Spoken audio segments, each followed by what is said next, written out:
Let's spend a few minutes talking about types and antitypes. Antitype at first might be an unfamiliar word to many, but it's really an easy concept. You might be more familiar with a concept of something being like a shadow or a symbol of something that is to come in the future. There are many things in the Bible that were symbols of things to come or represented things that would come in the future. The Old Testament item in particular was what was called the type. So we had a type in the Old Testament. And then in the New Testament, when that thing, if you will, came to reality, it was called the antitype. So a type in the Old Testament, the reality in the New Testament. We see like in Colossians 2 verse 16, therefore let no one pass judgment on you in questions of food and drink, or with regard to a festival or a new moon or a Sabbath. These are a shadow of things to come, but the substance belongs to Christ.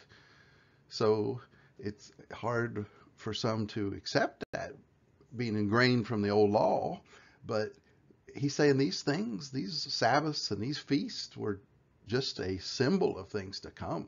The substance, the antitype, is Christ and in the New Testament and what these things represented. Hebrews 10:1 for another example, for since the law was but a shadow of the good things to come, instead of the true form of these realities, it can never, by the same sacrifices that are continually offered every year, make perfect those who draw near. Saying that the old law was just a symbol, a type of the new law or things that were to come in the new law, and implying there that the new law is better. The New King James Version is one version that literally uses that actual word, antitype. In 1 Peter 3, verses 20 to 21, it says, who formerly were disobedient when once the divine long-suffering awaited in the days of Noah, while the ark was being prepared, in which a few, that is 8 souls, were saved through water. There is also an antitype, which now saves us, baptism. Not the removal of the filth of the flesh, but the answer of a good conscience toward God through the resurrection of Jesus Christ. So as we analyze that verse, we start to look and see there is a type and there's going to be an antitype. And from the first verse, we see that the type, the symbol thing that we're really talking about is water via the ark and faith saved people. And an antitype is that water via baptism and faith is going to save people in the new covenant, the New Testament. So a very interesting example to think about what that really means. But there's one type and antitype, New King James Version literally using the word antitype in its translation. And then a few examples. We already kind of talked there just now of Noah's Ark as one example of a type and antitype.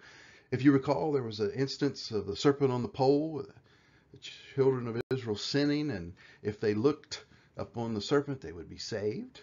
And obviously, even our graphic on that slide kind of makes you think that's like Jesus being lifted on the cross, and those who look unto him can be saved. A symbol, a type and an antitype. There's a bondage in Egypt. We recall children of Israel being in bondage 430 years. That symbolizes our bondage to sin. We've got to come out of bondage. They crossed the Jordan, if you recall, once they wandered in the wilderness 40 years, and that there's kind of like, going into the promised land, or maybe even representing our journey to across death, the glassy sea, getting into that promised land, if you will. A lot of symbols there.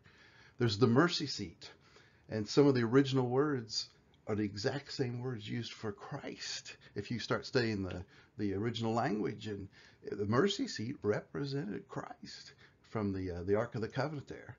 We see the tabernacle and representing, where God was and things that it might symbolize, where God will be, or the New Jerusalem.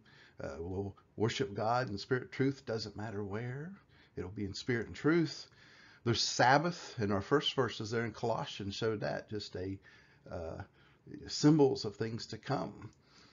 The priesthood itself, symbolizing Jesus, the new high priest in the Bible, and many people. Joshua was a type of Jesus. Elijah, a type of John the Baptist. Joseph, a type of Jesus.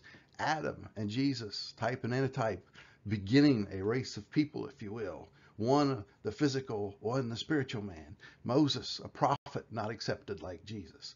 Many, many more. So again, there are so many, it's really amazing in the Bible how many there are.